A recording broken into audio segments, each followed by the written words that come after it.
Ya sebelum bahas preview, Panji kita mau bahas ini dulu Liverpool sama Fulham. Nah ini Liverpool dan Fulham kemarin baru menang 4-0 ya 4-0. lawan Lask.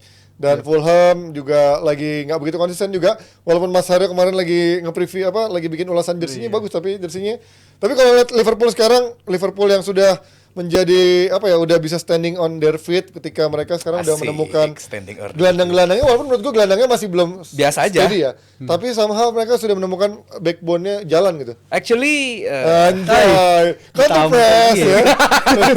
Muhammad Salah top scorer kedua kan? Iya. 10 gol Iya, di Premier League. Artinya bahwa keran gol dari Muhammad Salah ini udah mulai keluar lagi, dia mulai menemukan performanya karena di awal musim kelihatan kesulitan sekali Salah ini dan midfield yang biasa itu tanpa seorang breaker seperti kita bahas kemarin waktu menghadapi City, kelihatan sekali midfield ini sangat amat prone. Dan ini contoh golnya Muhammad Salah ya kemarin. Bang Simon nenggolan nonton langsung. Kipernya keren gol ya. Iya, jadi ya buat gua ini menghadapi Lask ya, cuman ya ini Lask beda sama Fulham, inkonsistennya Fulham masih mending lah dibandingin Lask ini. Tentu tekanannya beda. Di game kali ini lihat tuh si nomor 78 back itu main dan kita lihat Konate udah siap dimainkan lagi. Jadi kayaknya Matip enggak akan dimainkan, capek gue liat Matip main. Jadi ya mungkin Van Dijk, Konate. Lihat ini away seperti ini, lihat Anfield ini away seat-nya lumayan banyak, apalagi nih cup. Jadi dikasih seat yang lebih banyak. Nih, away ini. Karena Bang Simon pasti nonton di The Kop Stadion Kop N. Ini di sini nih, jadi tribun paling berisiknya dan itu tribun away dan ya buat gua ya Ryan Gravenberch di game menghadapi City kemarin lumayan bagus. Game changer juga. Ya jangan si Jepang itulah. Endo aduh. Walaupun kemarin lawan Lask karena level Las. Tapi tadi pagi yang menunjukkan Endo nyata kualitas passingnya agak ada perbaikan lah. Walaupun faktor lawan Las, tapi gue cukup puas lihat pertampilan Endo kemarin. Mungkin yang bikin agak ngeri-ngeri sedap faktor Darwin Núñez ini. Apakah besok dimainkan lawan Fulham atau justru Cody Gakpo-nya? Karena Cody Gakpo lawan City ketika dimainkan pun juga bisa menunjukkan dia bisa ngasih kontribusi gitu. Golnya si Trent Alexander-Arnold kan juga ada kontribusi dia. Ketika dia narik si Bernardo-nya ngikut dan akhirnya jadi gol. Dan tadi pagi lawan Las dia juga mencetak 2 gol, bisa melanjutkan grand golnya. Semoga aja lawan Fulham besok. Gue sih lebih pengen dia yang main gitu. Kasih break dulu ke Núñez lah, karena kelihatan ini pemain belakangan ya lawan pas di Uruguay bagus pas international break, tapi pas kembali ke Liverpool kayaknya City lawannya bos. Match fitnessnya belum kelihatan juga kemarin lawan City, walaupun lawan City tapi gue expect lebih gitu dari seorang Darwin Núñez. Tapi kemarin kelihatan match fitnessnya agak terganggu, bahkan secara emosional juga agak terganggu gitu. Pep aja diajak berantem kan di full time di akhir. Jadi sampai sekarang apa sih? Gue nggak ngerti deh. Gue nggak ngerti juga. Belum ada yang bisa mendapatkan yang setahu gue waktu di game sebelumnya itu Pep itu konfront ke si Tsimikas. Do you like the goal gitu. Karena nggak golnya gitu. Lagi si Tsimikas lagi warming up di depannya Pep gitu. Nah, ini pengen nanya doang kayaknya si Núñez, do you like the goal? Kayak nunjuk kayak dia nunjuk ada gitu, do you like the goal gitu. Pep mungkin apa nih gitu lo anak kemarin sore. Nggak ngerti lah. Bukan gol dia juga lagi. Bukan gol dia juga, gue nggak ngerti deh. Jadi unik banget ini pemain sebenarnya. Ya namanya pemain lagi naik lagi daunnya lagi naik daun lah ya, lagi ada anginnya, cuman ya buat gue itu nggak perlu. Dan nanti City menghadapi Spurs ya. Nah ini yang akan kita bahas adalah big match sepi penonton di live reaction ya, maksudnya bukan di stadionnya mah rame. Gue nggak bilang stadionnya di mana sih mainnya? Di City. Etihad. Gue nggak bilang Etihad sepi, nggak bilang Spurs juga sepi. Tapi maksud gue kalau live reaction biasanya sepi nih, kadang nggak ada yang nonton. Tapi kalau bagaimana City menghadapi Spurs yang sekarang juga lagi penyakitan lah bisa dibilang, karena gue nggak melihat Spurs ini akan segera bangkit ketika pemain utamanya belum pada datang. Oke, orang pada bilang Madison bisa digantikan Lo Celso, terus juga menurut gua enggak gitu. Lo nggak bisa membandingkan cedera memang semua tim merasakan, tapi kan ini adalah pelatih key player dan pelatih yang baru berapa bulan menangani si tim ini kan. Menurut gua kok lo bisa ngata-ngatain Spurs ketika di saat nggak ada pemainnya, baru lo bisa menjudge dia ketika nanti pemain-pemainnya balik. Bisa nggak tuh kondisinya? Menurut lo gimana ngambil City nanti? Apakah ini akan menjadi ajang pembantaian? Nggak ada. Kemarin Bissouma sama si Sar kenapa nggak main ya? Belum main karena kalau Bissouma akumulasi, kalau si Sar itu kayaknya dia ada faktor injury deh kalau segala macam. Bisa barengan semua gitu ya? Iya, lagi apes banget gitu. Menurut gue poinnya tadi jelas key player Spurs musim ini Madison. Dan kalau kita semua sih menurut gue yang kolektivitinya bagus banget ya. Van der Ven sama lo lihat lah kemarin Emerson Royal sama Ben Davies kelabakan. Dan orang menjudge dia sebagai kalah. Happy banget gue lihat. Lu coba deh. Back tengah Emerson Royal sama Emerson Royal bukan back tengah, Ben Davies bukan back tengah. Iya, orang tuh enggak ada yang melihat itu gitu, cuma melihatnya kalah doang gitu kan. Ketika kita bisa ngejudge City 3 kali nggak ada kemenangan karena Nggak ada faktor Rodri. nggak ada Rodri, seharusnya kita juga bisa ngejudge yang sama ke Spurs. Ini bukan karena satu pemain doang, hampir whole squad Iya, pemain key cedera playernya gitu. bisa dibikin starting lineup sendiri gitu. Jadi menurut gua ya ini faktor akibat lu akumulasi dan juga faktor cedera yang benar-benar ngerusak ritme Spurs ini. Spurs ini jujur kayak Arsenal musim lalu lah, bagus apabila 11-11-nya nggak berubah gitu. Disama-samain. Tapi walaupun nggak rela ya, mungkin Arsenal disamain sama Spurs pasti nggak rela. Tapi kalau Puncak lihat- klasmen berapa lama Spurs? tapi kalau untuk Spurs ini ya 10 itu pekan kelihatan. doang, anjing. Bener-bener hilang ritmenya. Mungkin masa honeymoonnya juga udah habis ya si Ends ini sama Spurs di musim ini.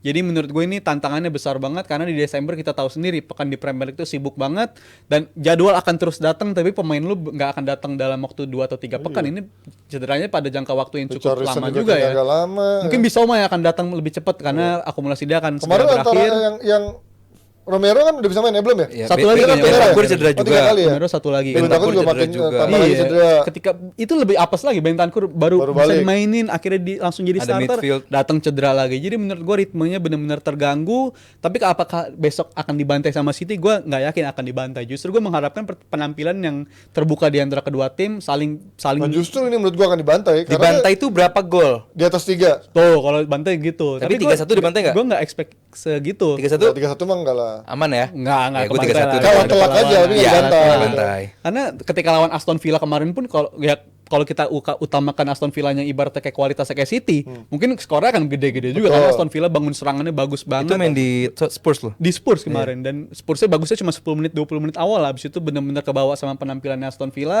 khususnya di babak kedua lah benar-benar udah lost banget. Jadi menurut gua harapan gua City ini kan tim yang bisa lu sakitin apabila lu nyoba untuk nyerang dia terus gitu, bukan cuma lu sit back doang defense dalam-dalam mengharapkan counter attack, lu akan sulit ngarepin hal itu. Tapi dari bakal City. itu yang kejadian. Itu yang akan kejadian. Spurs Tapi bakal nyerang apabila kalau kejadian serangan Spurs balik mau doang. ngelakuin itu, menurut gue ada peluang gitu. Karena ketika gue ingat di 2 musim lalu ketika bersama Conte pun dia bisa nunjukin bisa nyuri kemenangan gitu dari City dengan cara seperti itu. Tapi dengan komposisi squad yang sekarang nggak ada, ya mungkin gue nggak bisa berharap banyak.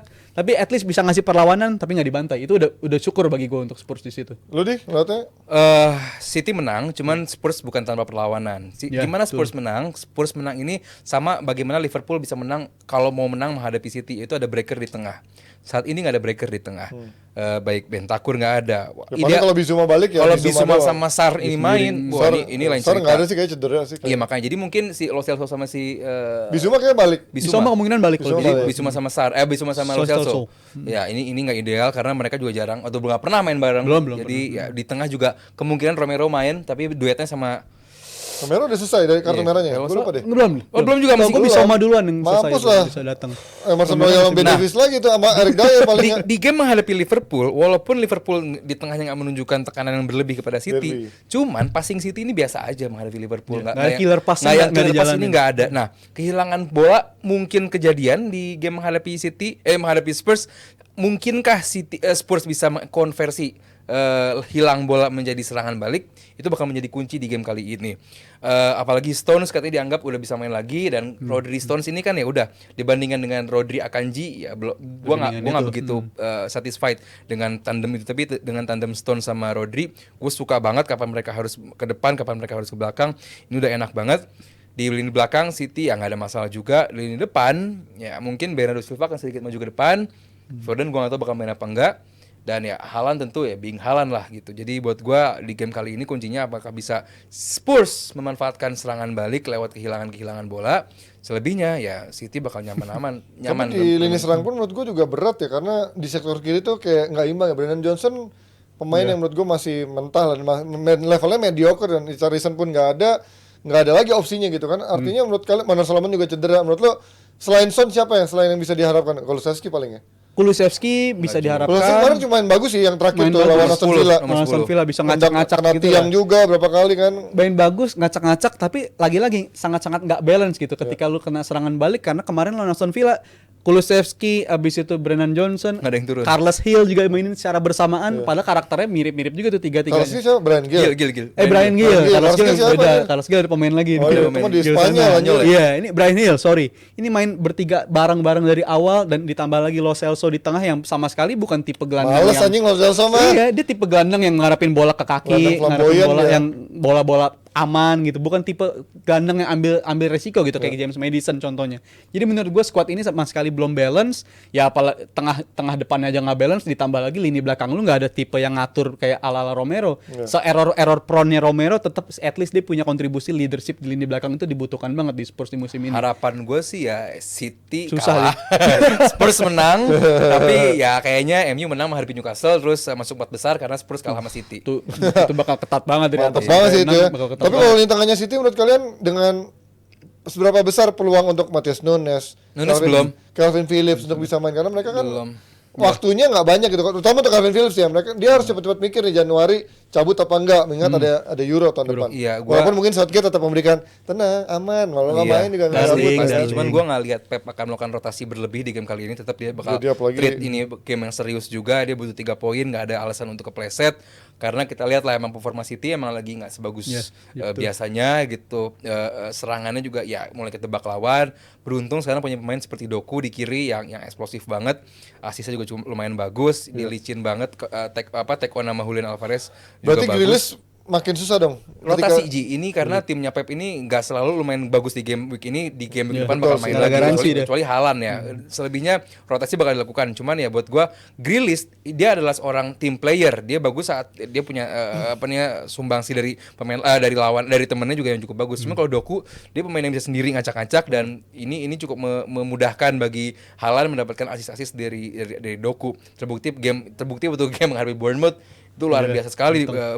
Doku bikin 1 gol dan 4 assist, artinya bahwa ini pemain luar biasa. Jadi ya buat gua rotasi bakal tetap dilakukan, cuman kalau modelan Kovacic, Nunes sama Calvin Phillips bukan game kali mungkin ini. Kalau untuk rotasi untuk lini tengah gue berpikir Rico Lewis ya, karena di musim lalu pun ketika berhadapan dengan Spurs Rico Lewis yang dicoba di posisi itu, tapi ya itu game berakhir dengan ada yang kemenangan Spurs, tapi ada juga yang kemenangan City. Dia adil untuk musim lalu. Tapi kalau soal Rodri mungkin garansi untuk di lini tengah pasti akan start. Untuk pendampingnya teka-teki. Tapi kalau agak ke depannya lagi, berarti Stones balik ya? Mungkin akan jadi pendampingnya. Mungkin kalau soal rotasi yang paling gue pengen dirotasi dulu sih Julian Alvarez, Mas. Karena di Champions League dia ngegolin kemarin lawan Leipzig, oke fine golin, tapi kalau soal kontribusi dia di liga selama 2 game 3 game terakhir kurang bahkan sih, jauh lebih panjang dari 2 game 3 game terakhir, udah mulai kehilangan gitu. Dia baru kerasa kehilangan De Bruyne 2 pekan 3 pekan terakhir. Jadi menurut gue pemain yang mungkin harusnya diistirahatkan dulu untuk pertandingan besok ya bisa dicoba si Julian Alvarez itu.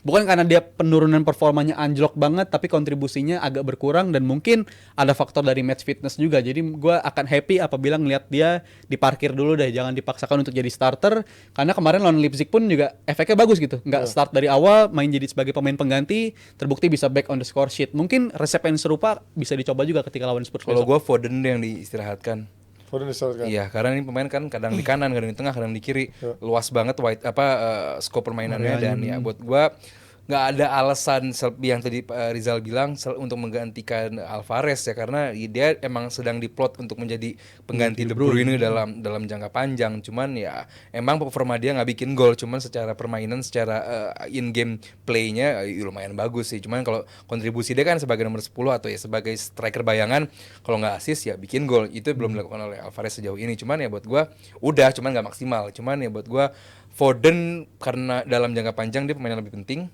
Jadi buat gue di-keep dulu deh. Oke, prediksi 3-1. Oke, tadi dia bilang 3-1. Gue 2-1 untuk City. City menang. Tipis ya berarti City. ya. Tipis.